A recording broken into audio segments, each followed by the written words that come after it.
তোমার এটা দেখে দুধ মনে হতে পারে, কিন্তু এটা আসলে দুধ না, এটা একটা বিষাক্ত কেমিক্যাল যেটা খেলে তুমি অবশ্যই মারা যাবা। ঠিক তেমনি অ্যাডমিশন টাইমেও কিছু কিছু বিষয় আছে যেগুলো তোমার কাছে খুবই সাধারণ, স্বাভাবিক, ভালো মনে হতে পারে কিছু ক্ষেত্রে, কিন্তু এটা তোমার জন্য ক্ষতির কারণ হচ্ছে। দ্রুত বলবো, কারণ তোমাদের হাতে সময় কিন্তু বেশি নেই। প্রথমত, অ্যাডমিশনে আসে অনেক সময় তো পার করে ফেলছো, দেখতেছো বিভিন্ন কোচিং সেন্টার, বিভিন্ন জায়গায় প্রচুর রকমের ক্লাস আছে। কোথাও অল্প সময়ের ক্লাস, কোথাও লম্বা সময়ের ক্লাস, কোথাও প্রশ্ন সলভিং ক্লাস, কোথাও আবার অনেক রকমেরই ক্লাস। তো কোন ক্লাসটা করবা, কোন ক্লাসটা করবো না, এটা অনেকেই বুঝো না তোমরা। তোমাদের কাছে মনে হয় আরে ক্লাস, তার মতো করতে হবে, কিন্তু এমনটা না। তোমার সামনে খাবার দিলেই তোমাকে খাইতে হবে এমন কোনো দিব্যি তোমাকে কেউ দেয় নাই। সো ক্লাস দেখলেই যে ক্লাস করতে হবে এটাও কিন্তু ঠিক না। কাজেই অবশ্যই অবশ্যই তোমার এটা বুঝা দরকার যে তোমার একটা ক্লাস করা প্রয়োজন নাকি একটা ক্লাস করা প্রয়োজন না। এমন অনেকে আছে যাদের একাডেমিকে হয়তো বা কিছু কিছু চ্যাপ্টারে গ্যাপ ছিল, সেসব চ্যাপ্টারগুলো তাকে একটু ডিটেলসে পড়তে হবে। এইসব জায়গায় তার ক্লাস দেখাটা হয়তো বা প্রয়োজনীয়তা থাকতে পারে। হয়তো বা সে ক্লাসের স্লাইড দেখলো, স্লাইড দেখে সে দেখলো যে আরে এই ম্যাথগুলো তো আমি বুঝতেছি না, বা এই থিওরিটা আমি বুঝতেছি না। তখন সে ওই পার্টটার ক্লাসটা দেখলো, বা হয়তো বা ওই ক্লাসটাই পুরোটা দেখলো। কিন্তু ধরো তুমি এমন একজন স্টুডেন্ট যে একটা চ্যাপ্টার, কথার কথা ধরো তাপগতিবিদ্যা, এই চ্যাপ্টারটা তুই অনেক ভালো মতো পড়ছো, একাডেমিকের জন্য পড়ছিলা। এবার কিন্তু মোস্ট অফ দ্য কেসেস তোমার এত ডিটেলসের ক্লাস অ্যাডমিশনে প্রয়োজন নাই। অ্যাডমিশনে তোমার জাস্ট প্রবলেম সলভিং দরকার, তোমার জাস্ট প্র্যাকটিস করা দরকার। এবং আমরা এই যে ক্লাস করতে যাই, এত লম্বা ক্লাস, আবার সেটা শর্ট ভার্সনের ক্লাস, আবার প্রশ্ন সলভিংয়ের ক্লাস, কোশ্চিন ব্যাংকের ক্লাস, এত ক্লাস করতে যাই নিজেরা কোনো প্র্যাকটিসই করি না। আর এই যে প্র্যাকটিসের অভাব, এটা তোমাকে খুব খুব খুব ভোগাবে। কাজেই আগেরবার বুঝতে হবে যে এই পার্টিকুলার চ্যাপ্টারের ক্লাস আমার করতে হবে নাকি হবে না, নাকি আমি স্লাইড দেখেই বুঝতে পারবো। তুমি স্লাইড দেখে পড়ো না। স্লাইড দেখে পড়ার সময় যদি তোমার কোনো একটা পার্টে খচখচ মনে হয়, মনের মধ্যে একটু ইটিস পিটিস মনে হয়, তাহলে সেই পার্টটা তুমি লাইভের ওই রেকর্ড ভার্সনটা দেখে ফেলো। তাহলে তো সময় অনেক সেভ হয়ে গেল, তুমি নিজে প্র্যাকটিস করার অনেক সময় বের করতে পারলো। আর যদি তোমার একান্তই মনে হয় যে ক্লাস করা দরকার, তাহলে ক্লাস করো। কিন্তু এই বিবেচনা করার সক্ষমতাটা থাকা অনেক দরকার। ঢালাভাবে ক্লাস দেখেই করতে চলে যাওয়া না। দ্বিতীয়ত, আমি যেটা সবসময় দেখছি সেটা হচ্ছে, তোমরা অনেক সময় কঠিন কঠিন প্রবলেম দেখে মনে করো আরে এই তো এটাই হলো রিয়েল অ্যাডমিশন, আমাদের কঠিন কঠিন প্রবলেম সলভ করতে হবে। কিন্তু আসলে জিনিসটা কিন্তু এমন না। তোমার অ্যাডমিশনের মেজরিটি প্রশ্ন থাকে বেসিক থেকে অ্যাভারেজ লেভেলের, এবং কিছু কিছু থাকে অ্যাবভ অ্যাভারেজ, এবং কঠিন প্রশ্ন খুবই কম পরিমাণে থাকে। আমাদের বইগুলোতে এই কঠিন প্রশ্নগুলোতে বেশি ফোকাসিং করা হয়। এজন্য আমাদের কাছে কি মনে হয়, আরে কঠিন প্রশ্ন না পারলে তো আমার জীবন শেষ, তা আমাকে কঠিন প্রশ্ন অনেক প্রবলেম সলভ করতে হবে, কঠিন প্রশ্ন অনেক সময় দিতে হবে। দেখো, আমার কঠিন প্রশ্ন করতেছো না তাতে কোনো সমস্যা নাই, কিন্তু তুমি অ্যাভারেজ প্রশ্নগুলো পারো না। অ্যাভারেজ প্রশ্ন তুমি সিলি মিস্টেক করো। অ্যাভারেজ প্রশ্নগুলো যেগুলো বেসিক প্রশ্ন, এগুলো তো তুমি টাইমের মধ্যে কনজিউম করতে পারো না, টাইম ম্যানেজমেন্ট করতে পারো না। আবার তুমি চাচ্ছ কঠিন প্রবলেম করতে, এখানে আমার সমস্যা আছে। তুমি আর আগে সবচেয়ে বেশি গুরুত্ব দিতে হবে অ্যাভারেজ প্রবলেমগুলা, সবচেয়ে বেশি গুরুত্ব দিতে হবে নর্মাল প্রবলেমগুলা, আগের বছরে আসা প্রবলেমগুলা। এই প্রবলেমগুলো তোমার কাছে মনে হতে পারে ভাই এগুলো তো অনেক ইজি, ভাই এগুলো তো আমি পারি, কিন্তু আসলে কি তুমি পারো? পারা আর পরীক্ষার হলে ইফেক্টিভলি পারা দুটো কিন্তু আলাদা জিনিস। আমি সবসময় দেখছি যে উইকলিতে সবচেয়ে বেশি ভুল হয় কোনগুলা, যে পারা প্রশ্ন তোমার মাথা কাজ করতেছে না, পারা প্রশ্ন তুমি সিলি মিস্টেক করতেছো, পারা প্রশ্ন তোমার টাইম ম্যানেজমেন্ট হচ্ছে না। তো এই যে পারা প্রশ্নেই তো তোমার দুর্বলতা আছে, তাও তুমি অ্যাডভান্সের দিকে আগে কেন যাচ্ছ?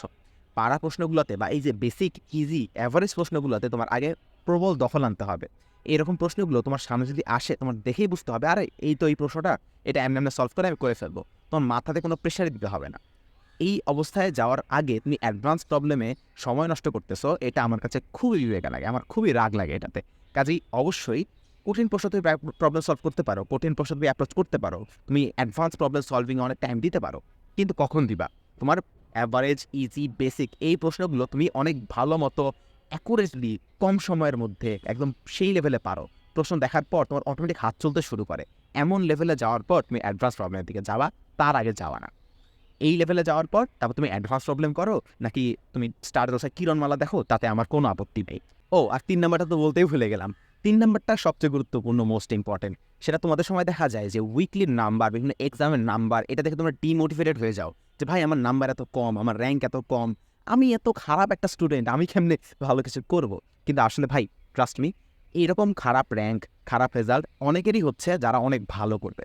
আমার ব্যক্তিগত উদাহরণ দিই, আমার উইকলিতে তোমার পজিশন থাকতো সবচেয়ে ভালো হইলে 900, আর খারাপ হইলে তোমার 2000, 2500-এর মতো। তো এটা একটা অ্যাভারেজ, এটা কিন্তু খারাপ বলা যায় না। আমার অডিয়েন্সের মধ্যে একটা বড় অংশ আছে যাদের এইরকম 2000, 3000, 2500, 4000-এর মতো র্যাঙ্ক আসে। তো তোমরা অনেক ডিমোটিভেটেড হয়ে যাও যে ভাই আরে কি হইতেছে, এরকমটা তো হওয়ার কথা ছিল না, আমি এত খারাপ স্টুডেন্ট হয়ে গেলাম। জিনিসটা আসলে খারাপ স্টুডেন্ট না।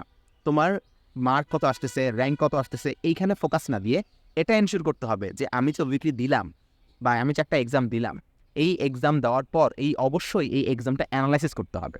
এই এক্সামে কত পার্সেন্ট কোয়েশ্চেন ইজি ছিল, কত পার্সেন্ট কোয়েশ্চেন আমার পারার মতো ছিল, আর কত পার্সেন্ট কোয়েশ্চেন একদম নতুন ছিল। যেগুলো আমার পারার মতো ছিল সেগুলোর মধ্যে কতটুকু আমি পারছি, কতটুকু আমি পারি নাই, কেন আমি পারি। এই যে জবাবদিহিতা, এই যে নিজের মধ্যে সেলফ একটা ইভ্যালুয়েশন, এইটা অনেক দরকার। তুমি যদি কন্টিনিউয়াসলি এটা করো, তুমি ধরো সেলফ ইভ্যালুয়েশন করলা, তুমি দেখলা তোমার সিলি মিস্টেক অনেক হচ্ছে, সেটার উপর কাজ করলা, যে প্রশ্ন পড়তে ভুল হচ্ছে, তাহলে তার মানে আমি একটা স্টেপ নিব, প্রশ্ন পড়ার সময় আমি মার্ক করে রাখবো যে এটা ভ্যালু উঠাতে ভুল করা যাবে না। কিংবা হয়তো বা আমার ক্যালকুলেশনে মিস্টেক হচ্ছে, আমি অনেক ক্যালকুলেশন করে যাব। কিংবা হয়তো বা আমি একটা পার্টিকুলার স্টেপে যায় ভুল করতেছি, আমি এই কনসেপ্টের ফর্মুলা ধরতে ভুল করতেছি, কাজে এই কনসেপ্টটা আমি আবার পড়ে যাব। এরকম যে ভুলগুলা করতেছো এটা ইভ্যালুয়েট করে স্টেপ নিতে হবে। তুমি কন্টিনিউয়াসলি ভুল করতেছো, স্টেপ নিচ্ছ, ভুল করতেছো, স্টেপ নিচ্ছ, তাতে কোনো সমস্যা নাই। তোমার এই যে স্টেপ নেওয়াটা বা এই যে ইচ্ছাটা, এই যে প্রচেষ্টাটা, এই করাটাই মেইন জিনিস। এরপরে র্যাঙ্ক যা আসুক, র্যাঙ্ক খারাপ ভালো যা হোক, কোনো ম্যাটার করতেছে না, ঠিক আছে। আমার র্যাঙ্ক তো বললাম, আমার উইকলিতে আমার ফাইনাল মডেল টেস্ট একটাতে সবচেয়ে ভালো একটা র্যাঙ্ক আসছিল 412। আর কখনো আমি টপ 500 ঢুকি নাই, কখনো আমি টপ 800-এও ঢুকি নাই। সবচেয়ে ভালো একবার আমার মেরিট আসছিল উইকলিতে 900, এর বাইরে কখনো আমি 1000-1500-এর মধ্যে ঢুকি নাই।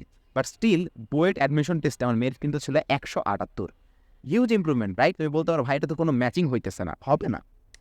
তুমি কতটুকু এফোর্ট দিতেছো এটা একদম যা রিফ্লেক্ট করবে তোমার মেইন এক্সামে। সো এইসব নাম্বার টাম্বার দেখে হতাশ হওয়ার থেকে তোমার বেসিক আইকিউ কাজে লাগায় না, তোমার এখন মাথা ঠিক মতো কাজ করবে না। তুমি জাস্ট ট্রাস্ট দ্য প্রসেসটা ভরসা রাখো, প্রসেসটার উপর বিশ্বাস রাখো, রেখে এফোর্ট দিয়ে যাও, হার্ড ওয়ার্ক করে যাও, এবং এটার ফল অবশ্যই অবশ্যই পাবা। ঠিক আছে? বুঝতে পারছো কোন 3টা পয়েন্টের কথা বলছি? সময় নষ্ট করবো না, যাও পড়তে বসো। আর সব কিছুকে নিজে অনেক কিছু আমি বুঝি, অনেক কিছু আমি জানি, আমি নিজেই পারবো, এরকম চিন্তা করো না। মাঝে মাঝে আমাদের কথা একটু শুনো, ভালো হবে। আসসালামু আলাইকুম।